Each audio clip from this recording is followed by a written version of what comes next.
오늘 본문 말씀은 마가복음 6장 35절입니다.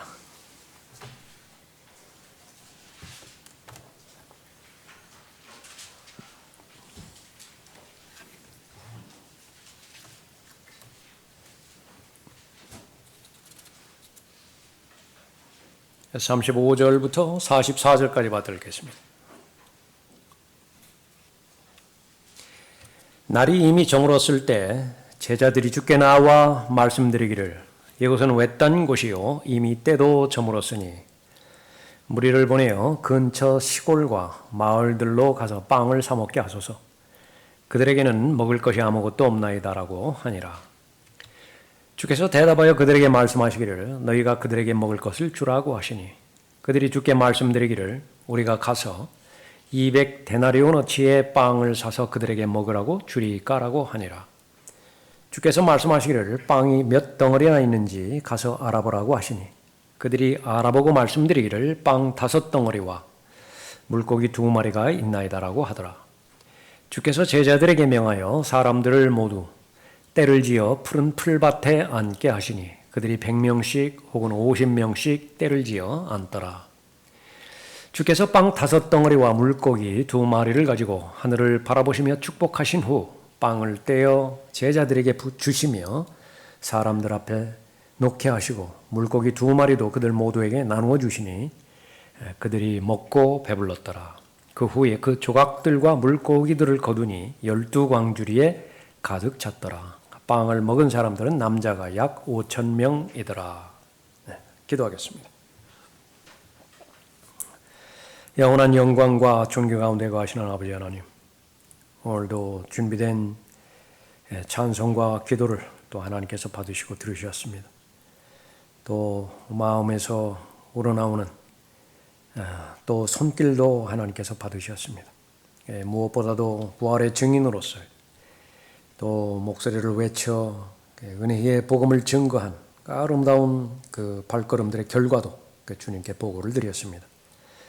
또 하나님의 품에 품어주시고 눈동자처럼 보호해 주시는 가운데 유일하게 하나님을 사랑하고 또 하나님을 두려워하는 사람만이 할 수 있는 그런 하나님의 사역들을 계속 지켜주시고 보호해 주시고 번성케 해 주셔서 주님 오실 때가 가까우면 가까울수록 더욱더 어두워져가는 이 세상 가운데서 참된 빛을 높이 붙들고 또 전파하는 부활의 증인으로서의 삶을 잘 살아갈 수 있도록 인도해 주시길 간구드립니다. 저희들에게 하나님께서 보존해 주신 한글 킹제임 성경을 허락하여 주시고 또 보호해 주시는 가운데 말씀으로 인한 아름다운 열매 맺을 수 있도록 인도해 주시니 감사할 일입니다. 계속해서 진리의 지식에 이르게 해주시고 진리로 말미암는 참된 자유와 또 진리로 말미암은 하나님을 기쁘시게 해드리고 하나님을 영화롭게 해드리는 복된 삶들이 지속적으로 유지되어질 수 있도록 인도해 주십시오. 본문 말씀을 통해서 저희들이 귀한 가르침을 주님으로부터 받고자 합니다. 준비된 마음으로 하나님의 말씀을 들을 때에 잘 깨닫게 해주시고 마음과 삶에 잘 적용케 해주셔서 말씀만이 맺을 수 있는 그 열매 맺을 수 있도록 인도해 주십시오. 저를 주님 영으로 충만하게 채워주시기 원하오며 주 예수 그리스도의 이름으로 기도드렸습니다. 아멘. 작은 것을 통해 일하시는 하나님이라고 하는 제목으로 말씀드리겠습니다. 하나님은 크신 하나님이시지요. 위대하시고 또 원대한 하나님이십니다. 계시되는 하나님은 하늘과 땅을 창조하시고 우주 만물을 창조하신 창조주 하나님이시죠. 아무것도 없는 곳에서 모든 것을 만드시는 창조주 하나님이십니다. 위대하신 하나님이시고 크신 하나님이십니다. 하나님께서는 계시의 하나님이시죠. 그 어느 누구도 볼 수 없고 어떤 현명한 사람도 알아차리지 못하는 하나님만이 알고 계시는 부분을 하나님께서 주체가 되셔서 알려주시고 보여주시고 또 친히 인도하고 계시죠. 사람을 사용하셔서 하나님의 말씀을 영감으로 사람들에게 주십니다.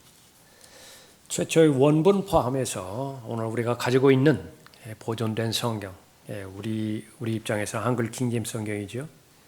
모두가 다 동일한 권위 가운데서 하나님의 말씀을 보존하고 또 하나님의 말씀을 지키고 계십니다. 크신 하나님이세요. 위대하신 하나님이십니다. 또 우리가 알고 있는 하나님은 구원의 하나님이십니다. 예수 그리스도를 이 땅에 보내주셔서 보혈의 능력으로 죄 문제를 해결하게 해주시고 마귀의 일들을 멸망시켰을 뿐만 아니라 사람에게 저주를 내리는 하나님의 심판과 또 죽음의 문제를 근본적으로 영원히 해결해 주신 것입니다. 앞으로 하나님과 더불어서 영원히 살 수 있는 길을 마련해 놓으신 것입니다. 크신 하나님이십니다. 오늘 본문 말씀을 통해서 또 우리가 살펴볼 수 있는 하나님은 그 동전의 다른 면입니다. 우주 하면 두 가지 우주가 있다고 우리가 생각하죠. 하나는 천체 물리학적인 우주입니다. 그것은 끝도 없습니다. 또 하나는 이제 미시 세계의 우주를 말합니다. 한 예를 들면 하나는 세포 안에서 벌어지는 세계. 세포가 어떤 사람은 뭐 65조 개가 있다고 하고 뭐 100조 개 이상 있다라고 하는데 실상은 한계를 가진 인간의 입장에서는 그 수는 무의미한 것이죠. 예를 들어서 1000억이 넘어간다. 그러면 그 다음부터는 실상은 무의미합니다.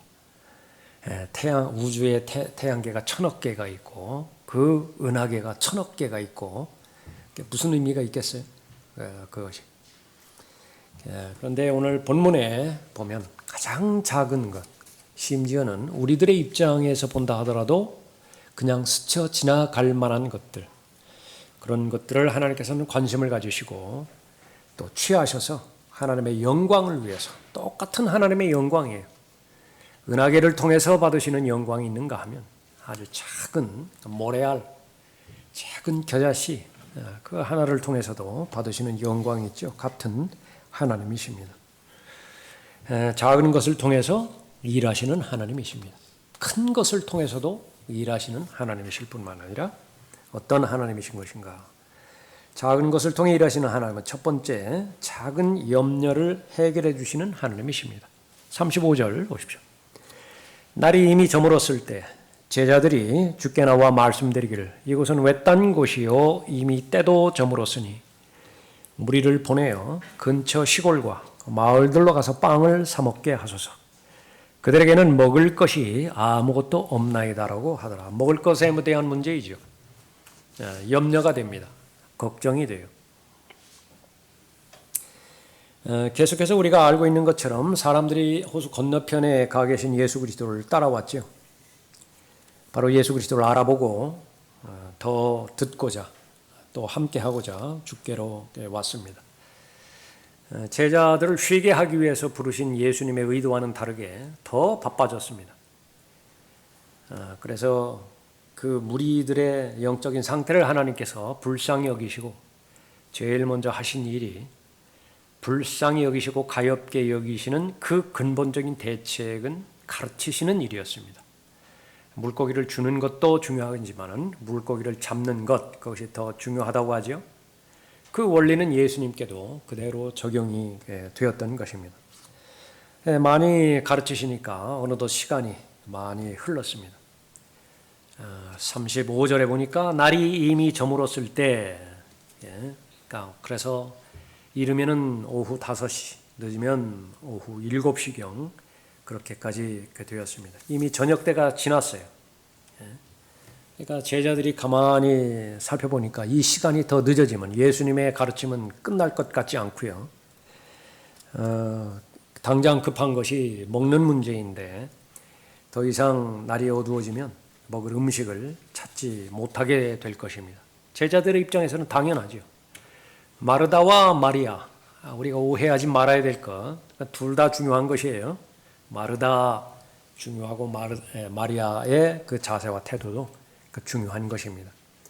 보물 중요하죠. 그것이 담겨져 있어야 되는데 그것은 질그릇입니다. 깨지면 안 돼요. 질그릇이 새면 안 됩니다. 더럽혀져서도 안 되는 것입니다. 그러나 그 순서가 본질과 비본질의 그 우선순위가 잘 자리 잡혔을 때 중요한 것이죠. 가르치는 분, 예수님, 그 가르침이 의미 있고 지속적으로 되기 위해서 먹는 문제, 그것은 반드시 잘 해결돼야 되는 것입니다. 우리가 본질적으로요, 하나님과 개인적인 관계, 그것이 본질이죠. 그러기 위해서는 책상과 의자가 필요합니다. 그것이 없이는 힘들죠. 또 예수 그리스도를 알아가는 데 있어서 두 사람, 세 사람의 모임, 그것도 예수님께서 직접 말씀하셨죠. 형식이지만 그 형식은 바로 영광의 본질이라고 하는 내용을 담고 있는 그릇이죠. 그러니까 두 가지가 다 잘 갖춰야 되는데 제자들은 옳습니다. 걱정하는 것입니다. 그러니까 그것이 개인적인 필요의 근거에서 염려하는 것이 아니라 전체 군중의 필요를 염려하는 것이죠. 이 제자들도 지쳤습니다. 왜 안 그렇겠어요? 지친 것을 보고 예수님께서 쉬라고 말씀하셨는데 더 일을 해야 되니까 더 많이 지쳤죠. 이 제자들이라고 왜 배가 안 고팠겠어요? 당연히 배가 고팠을 것입니다. 따라서 여기에 모인 사람들로 배가 고팠을 것이라고 그렇게 확신을 하게 되어지는 거죠. 근데 음식을 마련할 방법도 없고 음식을 마련할 그런 시간도 없습니다. 자, 집에 손님이 닥쳤는데 대접을 해야 되는데 전혀 여건이 지금 되지 않아요. 나도 손님이라면 상관이 없습니다. 근데 무언가가 지금 잘못되어 들어가죠. 제일 먼저 내가 주인의 입장에서 염려와 근심이 생기게 되어지는 것입니다. 제자들의 마음이 바로 그 부분이었어요. 예수님의 편에 서 있는 사람들이기 때문에 예수님이 대하는 그런 마음으로 군중들을 대하는 그 부분인데 말씀이 필요해서 말씀을 증거하시지만은 예수님은 이들에게 필요한 것은 먹는 것이었거든요. 그런데 그것이 해결되지 않으니까 예수님은 예수님의 취하진 그런 영역이 있고 또 자기들이 해결될 영역이 있는데 자기들이 해결될 영역에서 자기들은 채우지를 못하는 거예요. 그러니까 그것이 부담이 되고 그것을 해결할 수 있겠는가 한 그런 의심이 있고 시간이 계속 지나니까 두려움으로 표현이 되어지는 것입니다. 예수님께서 건너편으로 건너가자 그렇게 말씀하시고 배에 함께 오셔서 주무시고 계시다라고 한다면 풍랑이 아무리 심하다 하더라도 예수님께서 말씀하셨기 때문에 건너편에 도착하는 것은 분명한 사실이죠. 그것을 의심하는 것은 믿음이 없는 자들이라고 하는 책망을 그렇게 듣습니다. 지금 현재는 말씀을 전파하고 계시다라고 한다면 어떤 상황이라 하더라도 먹는 문제는 해결이 돼요. 그런데 이 부분에 대해서 염려하고 걱정하니까 이 믿음의 문제에 대해서 다시 한번 걸리게 되어지는 것입니다.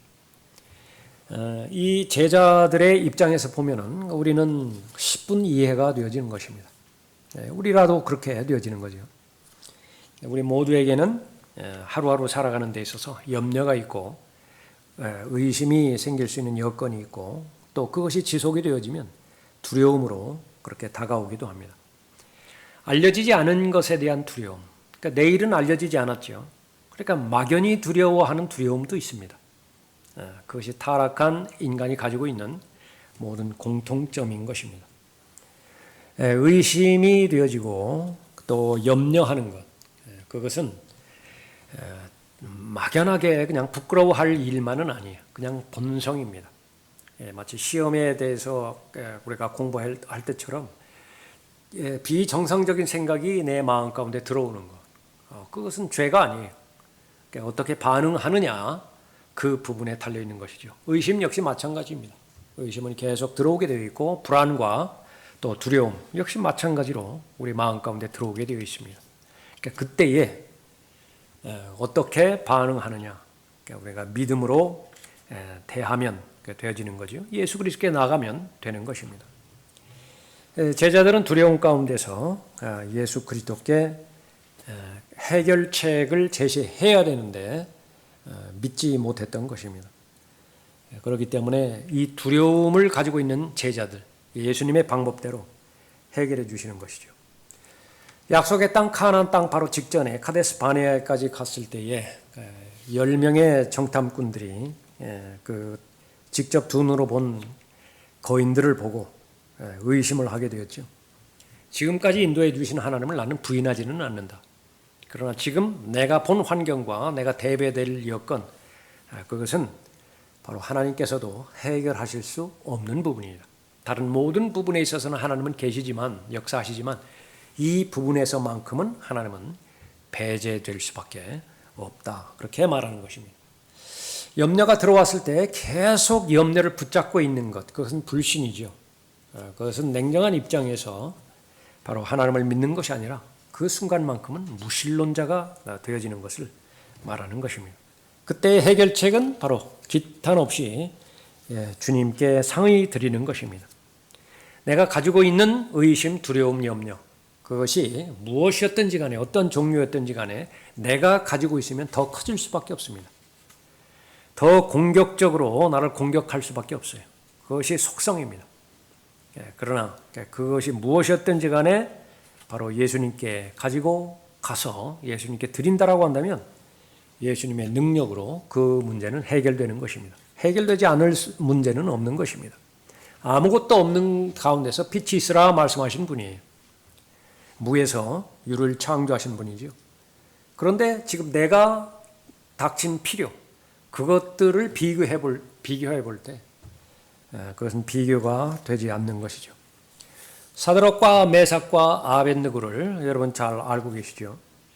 용광로 속에서 그 세 청년을, 믿음의 청년을 지켜내신 하나님이십니다. 그것이 가능했다라고 한다면 지금 여러분이 지금 들어가야 되는 그런 어려움들, 그것이 용광로와 비교가 되어질 수 있겠습니까?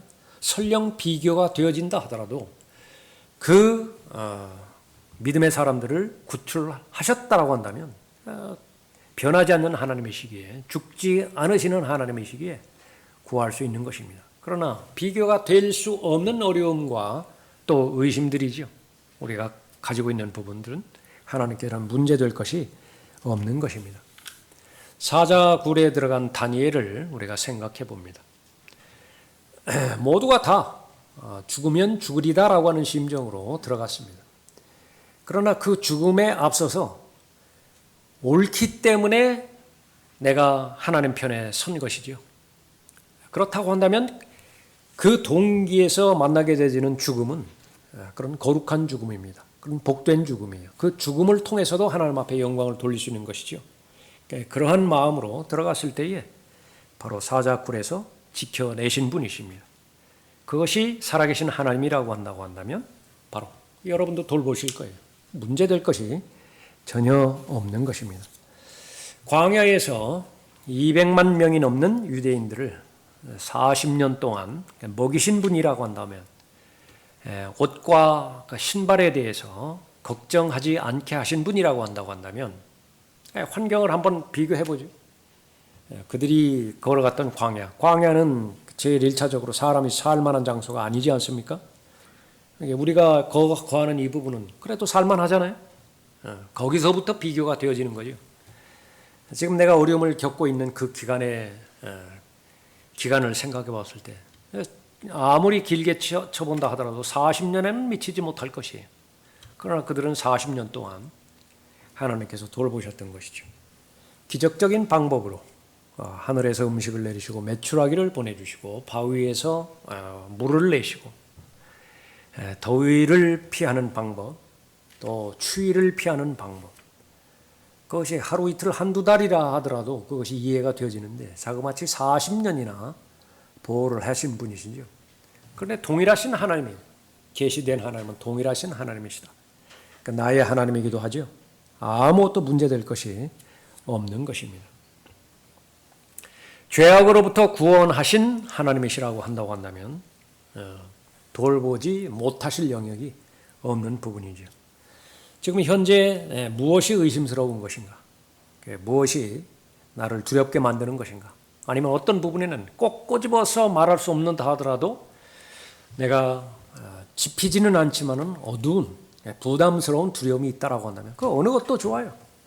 그것은 하나님의 손에 맡기기만 한다라고 한다면, 다시 말해 그 모든 부분들을 하나님 앞에 믿음으로 아뢰기만 한다라고 한다면 돌보시는 것입니다. 넉넉하게 돌보세요. 충분히 돌보세요. 오늘 본문 말씀에 보면 실컷 먹고도 12광주리가 남았죠. 그것이 바로 작은 것을 사용하셔서 하나님의 영광을 위해서 크게 사용하시는 하나님이십니다. 나에게 삶의 모든 요소들이 있는데 그 가운데 두려움과 염려 또 걱정도 있습니다. 이것도 하나님께서 사용하실 거예요. 다만 하나님의 손에 넘겨드리기만 하면 되는 것입니다. 두 번째로 우리가 섬기는 주님, 그건 작은 믿음의 주님이십니다. 작은 믿음의 주님이세요. 37절 보십시오. 주께서 대답하여 그들에게 말씀하시기를 너희가 그들에게 먹을 것을 주라고 하시니 그들이 주께 말씀드리기를 우리가 가서 200데나리오너치의 빵을 사서 그들에게 먹으라고 주리까? 라고 하니라. 주께서 말씀하시기를 빵이 몇 덩어리나 있는지 가서 알아보라고 하시니 그들이 알아보고 말씀드리기를 빵 5덩어리와 물고기 2마리가 있나이다라고 하더라. 그 사람들이 굶주리고 배고프더라고 한다면 너희들이 먹을 것을 주라. 이것은 여러 가지 그 의도가 그렇게 있는 것입니다. 제자들이 아직까지 예수님의 능력을 믿지 못하는 것을 예수님께서 미리 읽으셨거든요. 그러니까 시험의 의도도 그렇게 있습니다. 그래서 5,000명을 먹이는 그 자체보다도 제자들을 가르치는데 초점이 맞춰져 있기도 합니다. 제자들에게 가르쳐줘요. 의심 있는 제자들 어떻게 하나님께서 그 의심의 문제를 해결할 것이냐. 예수님께서 말씀하시자마자 제자들은 즉각적인 불신에 부딪히게 되어지는 것입니다. 이 부분은 몇 번 말씀드렸고 여러분 알고 계시는 것처럼 특이하게 사복음서에 다 기록된 예수님의 기적이죠. 이거는 흔치 않습니다. 예수 그리스도의 처녀 출생. 사복음서 중에서 몇 군데나 나올까요? 2군데만 나옵니다. 마태복음과 누가복음에만 나와요. 그 처녀 출생조차도 그렇게 2번밖에 안 나오는데 이 5,000명을 먹이신 사건, 이것은 사복음서에 똑같이 나오는 것입니다. 더 나아가서 마가복음 같은 경우에는 8장에 보면은 한 번 더 반복이 돼요. 그때는 몇 천 명이냐? 6,000명? 4,000명이에요. 4,000명. 한 번 더 반복이 되어집니다. 예.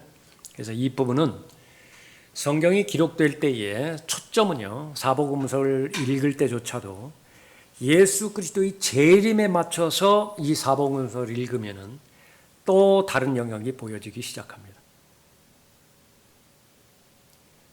초림은 그다지 중요성이 없어요. 하나님의 관점에서 보면.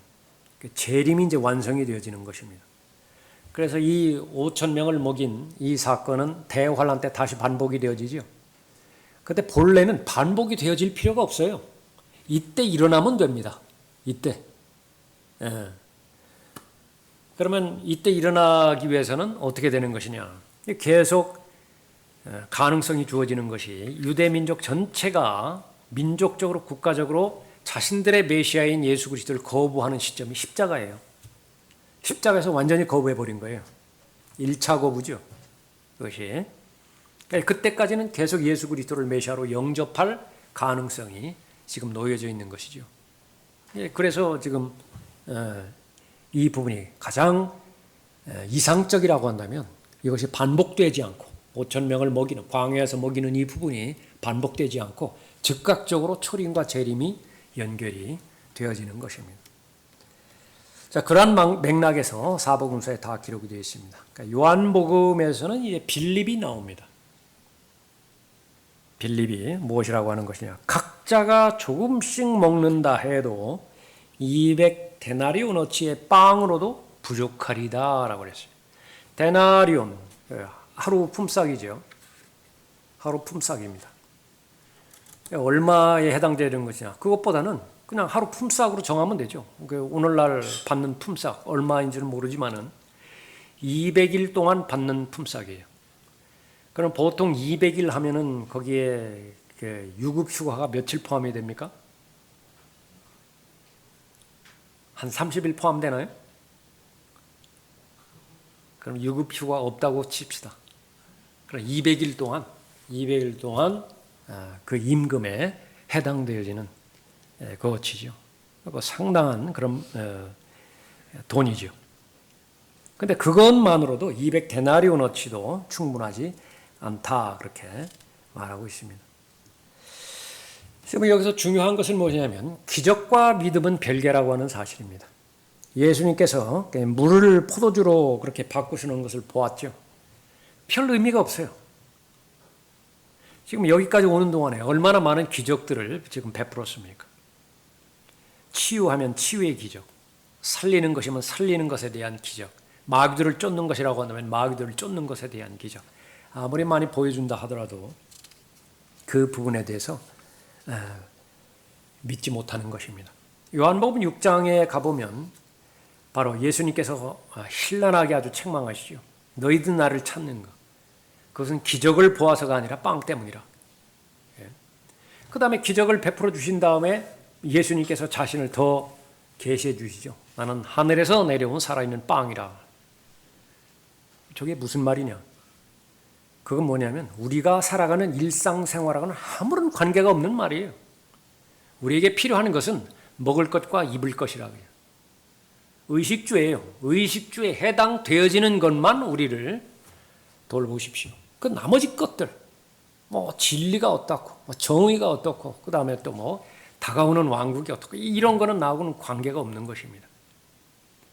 그래서 예수님께서 자신을 계시해 주시고, 또 최종적으로 하나님의 입에서 나오는 말씀을 대변했을 때 다 떠나가 버리죠.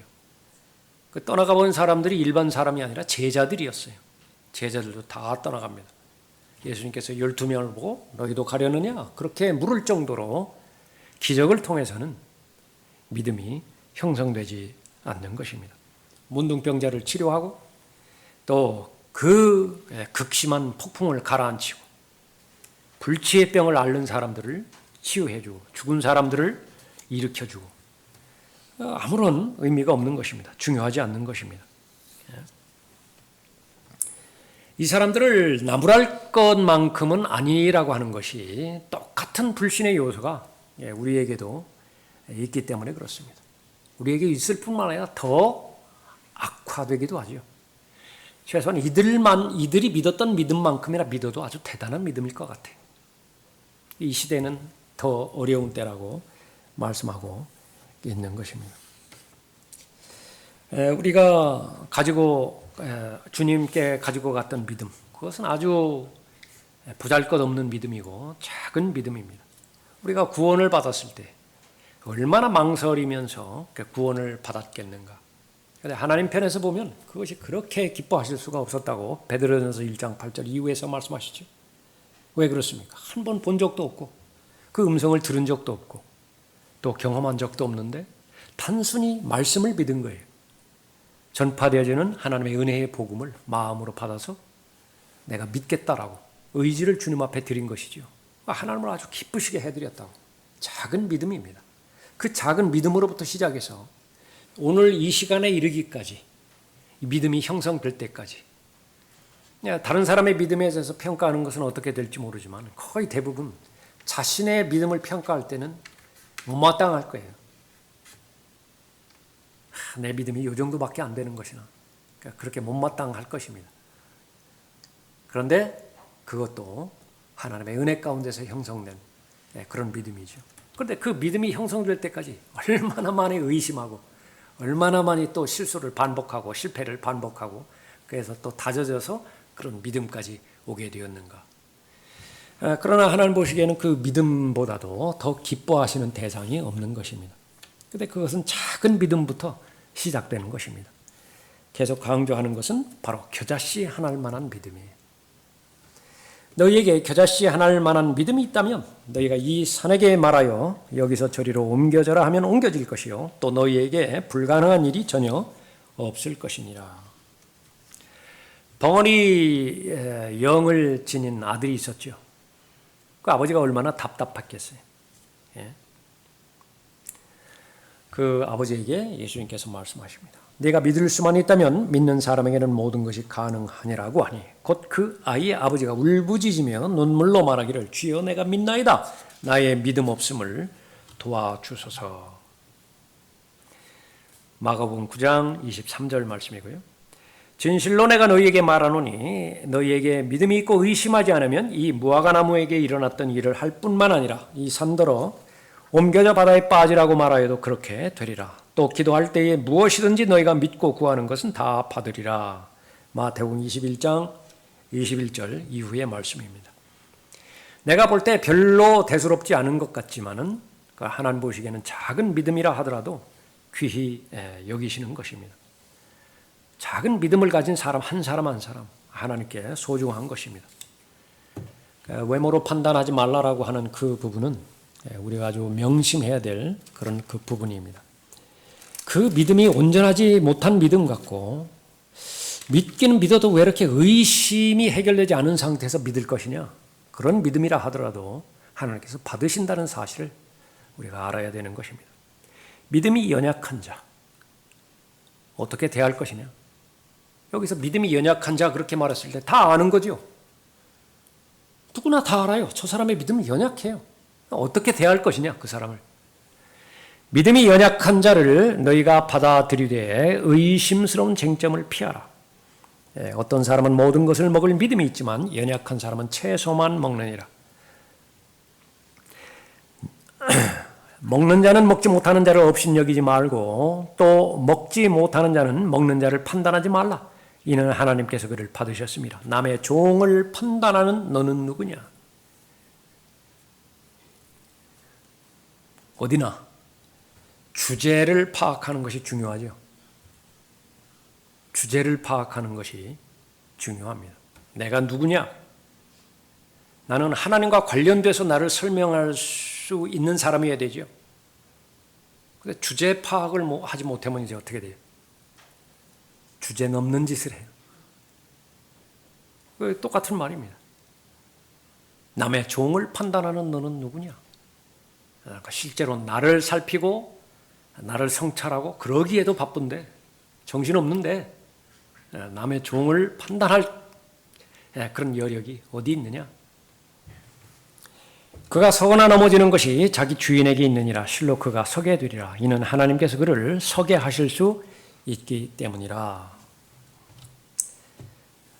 그래서 이 믿음, 작은 믿음 괜찮습니다. 또 하나님 앞에 늘 드리고 또 하나님께서 믿음을 늘려주시는 것이 내 마음의 가장 중요한 본질이라고 하는 사실을 마음에 새긴다라고 한다면 그것이 처음 시작은 작은 믿음이라 하더라도 하나님께서 해결해 주시는 것입니다. 하나님께서 하실 수 없는 상태를 만들지 않으면 돼요. 그건 전혀 믿음이 발견되지 않습니다. 믿음이 전혀 없는 상태에서 아무것도 행하실 수 없는 것입니다.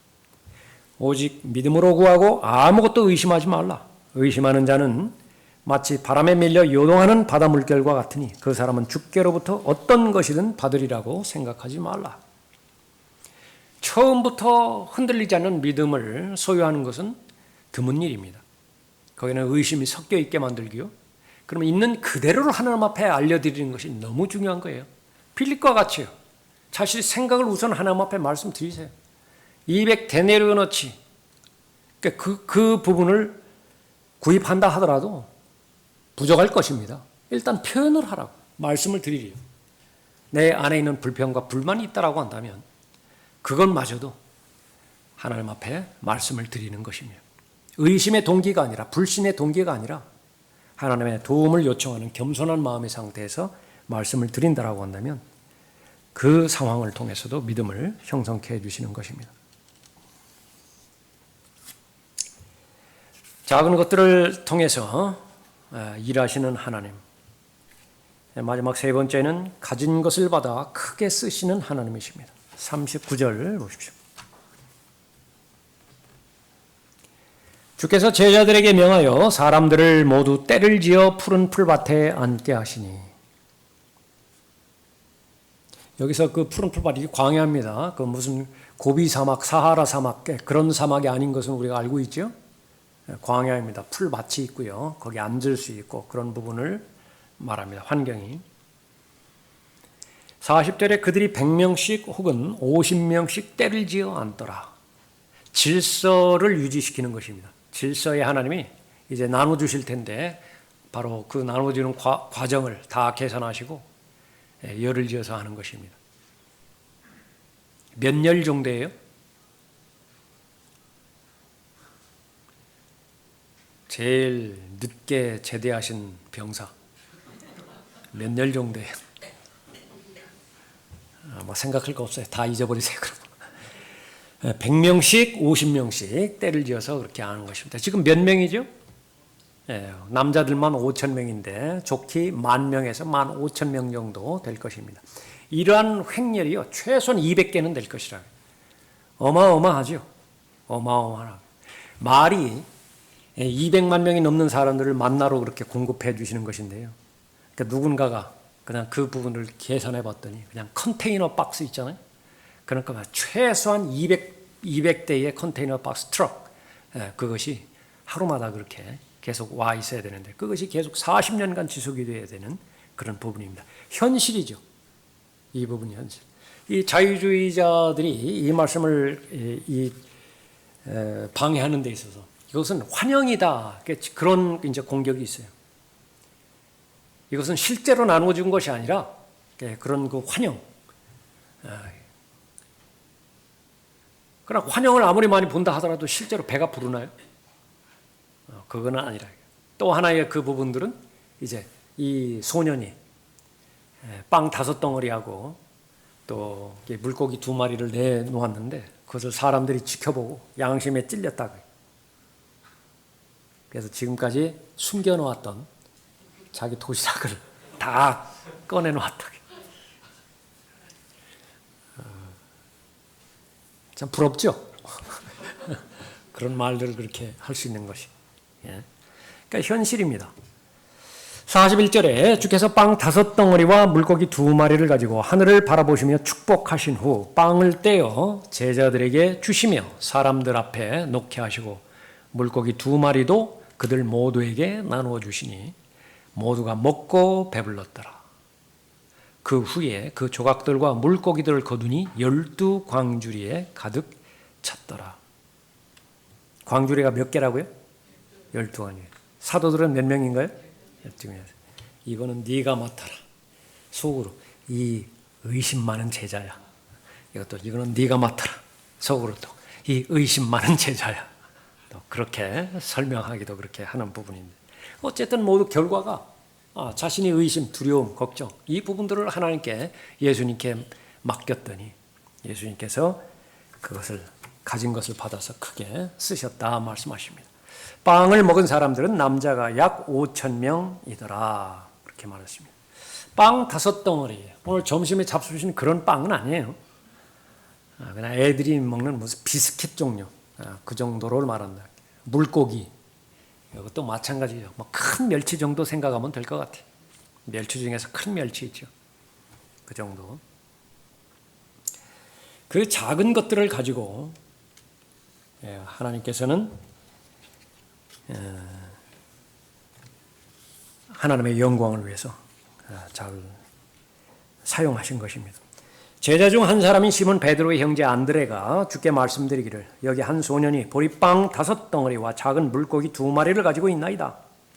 그러나 이것들이 저런 많은 사람에게 얼마나 되겠나이까. 요한복음 6장 8절 9절 말씀인 것입니다. 아무리 그러한 부정적인 말이 들려도 예수님은 동요하지 않습니다.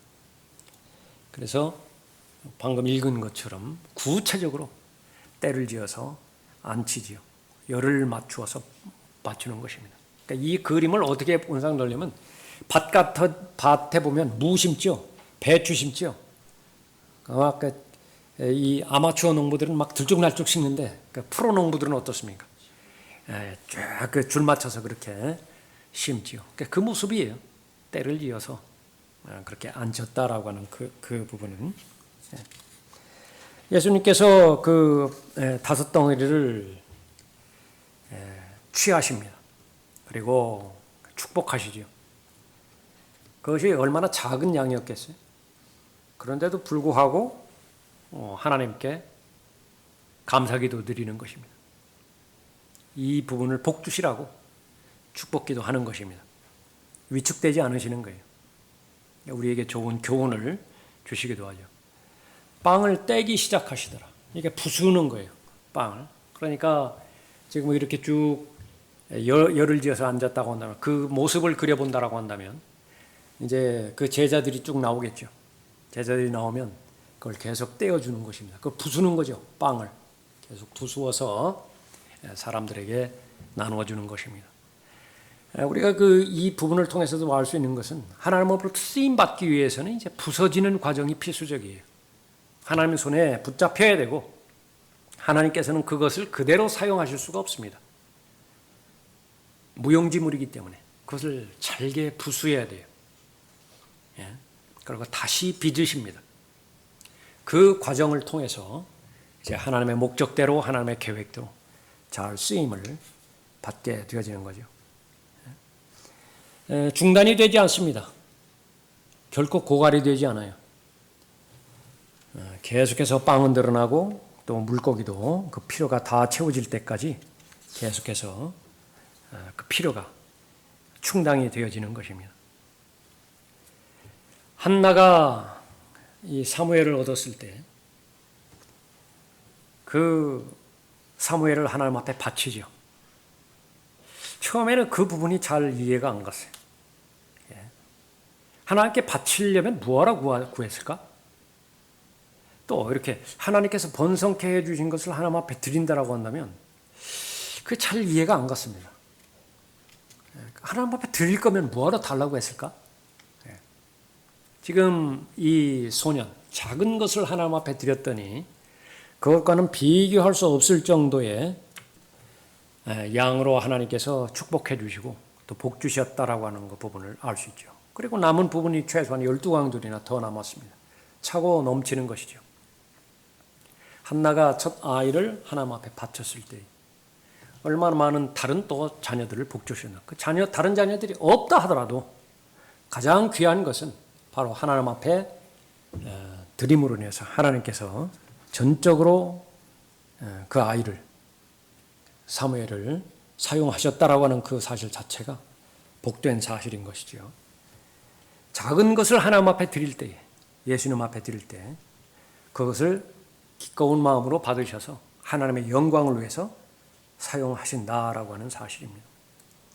예수께서 눈을 들어 큰 무리가 자기에게 오는 것을 보시고 빌립에게 말씀하시기를 우리가 어디서 이 사람들이 먹을 빵을 사겠느냐 하시니, 하나님께서는 분명하게 잘 다루실 수 있는데 그 시작은 가장 작은 것으로부터 시작된다라고 하는 사실을 아는 것입니다. 나에게 있어서 가장 작은 것은 무엇입니까? 내가 생각하기에도 작다. 우리 계속해서 믿음에 대해서 살펴봤죠. 믿음을 하나님 앞에 드리는 거예요. 산을 움직이신다고 말씀하십니다. 산이 움직여지는 것보다 또 영적인 영역에서 하나님께서 복을 주시는 것 비교가 될 수 있겠습니까? 우리가 예수 그리스도에 대해서 증거하죠. 할 수 없는 것을 하나님께서 하라고 하지 않습니다. 없는 것을 바치라고 하지도 않죠. 그런데 그것은 조금만 시간이 지나면 조금만 더 멀리 바라볼 수 있는 안목이 있다고 한다면 그것은 바로 절대적인 투자가 되는 것입니다. 한 번 투자하면 최소한 1000% 수익이 보장된다고요. 지금 무슨 은행에 어디 다른 외국 은행에 해가지고 문제가 되고 49%밖에 안 남았느니 다 노후자금 다 투자하게 만들어가지고 말이죠. 노인네들 꼬셔가지고 은행 측에서 그 세상에 그런 일이 있어요. 왜? 얼마만큼 꼬셨느냐. 이것이 손해가 될 수도 있지 않습니까? 물어봤더니 손해가 될 수도 있죠. 지구가 멸망은 안 하나요? 그런 식으로 그렇게 대하는 부분이어야 돼요. 그러나 그것은 세상의 구조라 하더라도 하나님께서는 변하지 않는 분이고요. 하신 말씀 그대로 실행하시는 분께서 그것은 바로 아무리 작은 것이라 하더라도 하나님 앞에 드릴 때에 그것은 하나님의 영광을 위해서 받으시고 사용하시고 또 하나님 앞에 귀한 본인이 되어진다라고 하는 사실을 보는 것이죠. 그러나 하나님께서 세상의 어리석은 것들을 선택하심은 하나님의 면접 기준이에요. 누구를 뽑는 것이냐? 하나면 됩니다. 자기 자신을 자랑하지 않으면 돼요. 자기 자신을 자랑하지 않는 사람, 그 사람은 써요. 부자든 가난한 자든 많이 배웠든 적게 배웠든 상관이 없어요. 자기 자신을 자랑하지만 않으면 되는데, 그러나 확률적으로 볼 때 부자가 자기 자신을 자랑하지 않는 사람은 거의 없어요. 많이 배운 사람이 자기 자신을 자랑하지 않는 사람은 거의 없어요. 그렇다 뿐입니다. 그러나 부자라 하더라도 자기 자랑하지 않으면 하나님께서 선택하시는 거예요. 구원에 관련된 기준도 마찬가지죠. 누가 구원받을 수 있는 것이냐? 겸손한 사람이 구원받아요. 겸손하게만 하면 돼요.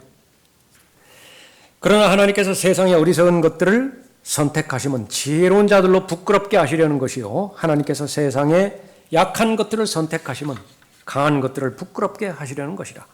하나님께서 세상의 천한 것들과 멸시받는 것들을 선택하신 것은 없는 것들로 있는 것들을 쓸모없게 만들려 하심이라. 그리하여 아무 육체라도 그분의 면전에서 자랑하지 못하게 되리라. 다윗이라고 하는 작은 소년을 사용해서 골리앗을 죽이신 분이시고요. 만나라고 하는 작은 빵 한 조각으로 40년 동안 이스라엘 민족을 먹이신 분입니다. 엘리야와 엘리사, 작은 외투 한 조각 사용해서 요단강을 갈라주시기도 했습니다. 작은 곡식과 또 기름 한 통, 보잘것없다고요. 근데 그거 고갈되지 않습니다. 과부가 그것을 경험하게 만드는 것이죠. 마리아, 예수 그리스도를 출생한 마리아, 무슨 이름이 있는 여자예요? 가문이 있어요? 가장 작은 소녀입니다.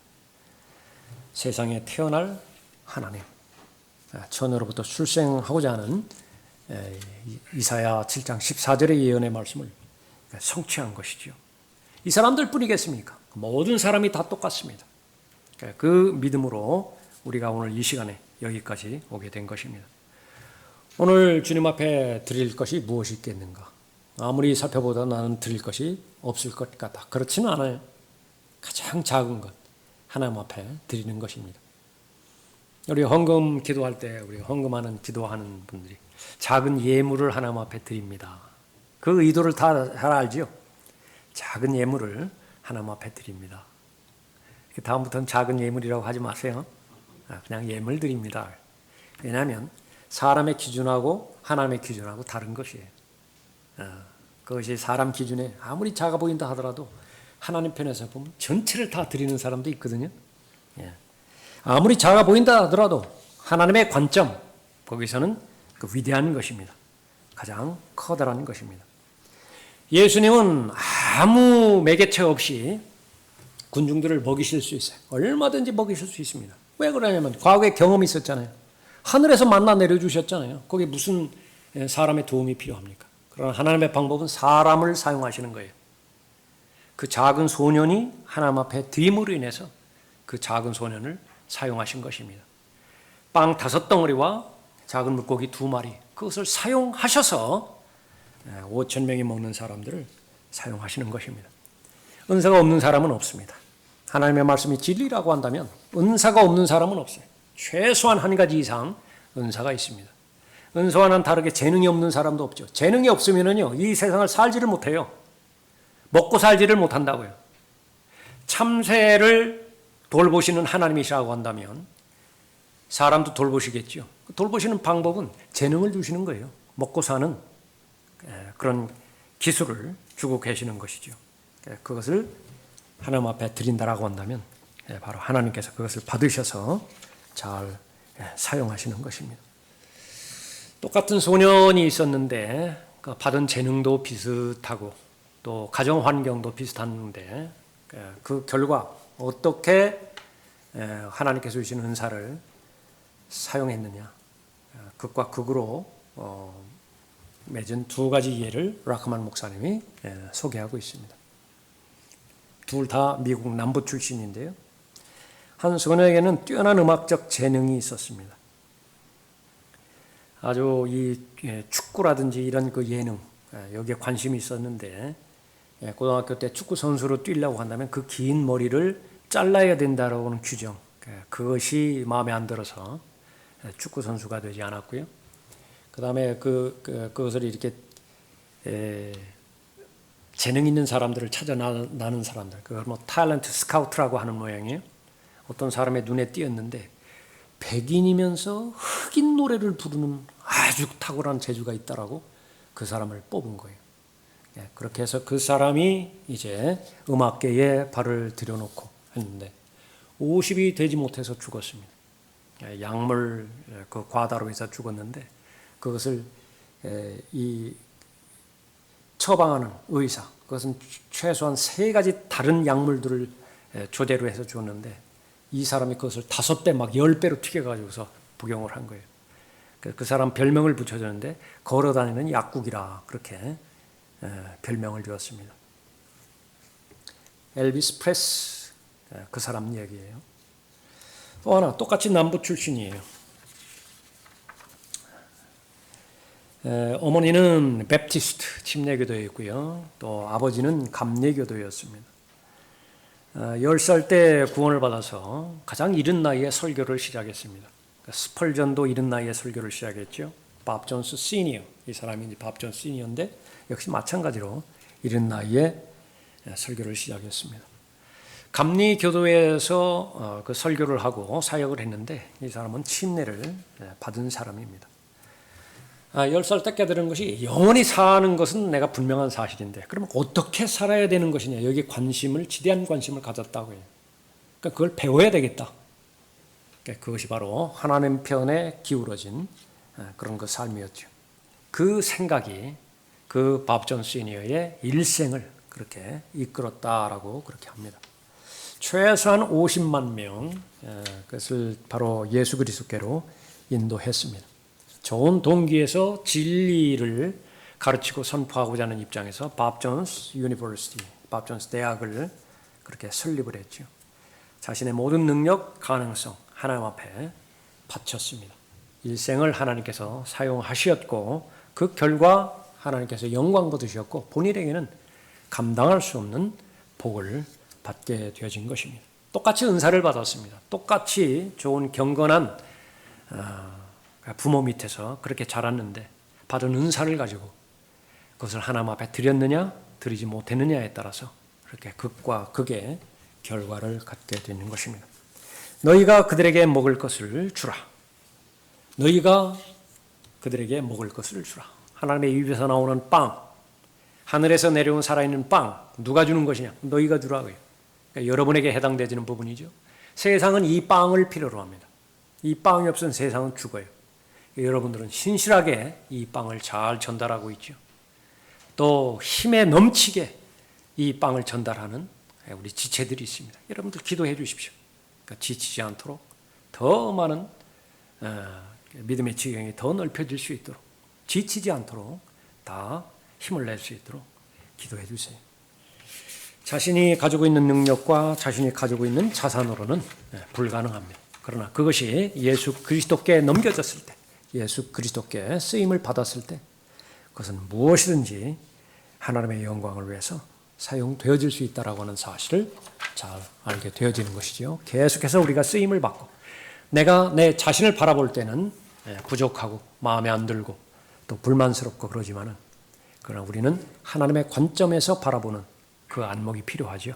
믿음을 가지고 하나님과 관련돼서 진리와 관련돼서 하나님의 영광을 위해서 계속 우리가 쓰임 받을 수 있도록 겸손한 마음으로 하나님 앞에 나가야 될 것입니다. 다시 일어나시겠습니다.